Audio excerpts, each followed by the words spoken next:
నమస్కారం సార్. మీరు ఆ రోజు ఫ్రీ కోచింగ్ ఇవ్వడం వల్ల నేను Java, C plus plus languages బాగా నేర్చుకున్నా. ఇప్పుడు నేను ఐటీ కంపెనీలో వర్క్ చేస్తున్నాను సార్. ఐఎస్ అదన్లో మీరు కోచింగ్ పెట్టినప్పుడు Jagan, Sriramu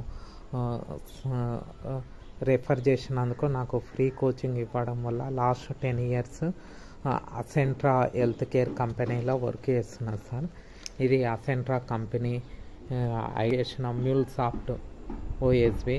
starting Java join అయినా, వెబ్ పేజెస్ అవి ఇవి జావా స్క్రిప్ట్ కొన్ని రోజులు చేసిన తర్వాత మ్యూలు, ఇప్పుడు ఓఎస్బి పైన వర్క్ చేస్తున్నా. Oracle web service. Any language వాళ్ళు కొత్త లాంగ్వేజెస్ ఏదన్నా ఉంటే వాళ్ళే ట్రైనింగ్ ఇస్తారు. ఆ ట్రైనింగ్లో మనకు ఈజీగా అర్థమైపోతుంది. సారు ఆ రోజు ఇవ్వడం వల్ల నేను మంచి పొజిషన్లో ఉన్నా. Thank you so much sir. It is sir. Thank you. I never forgot your help sir. Thank you so much sir.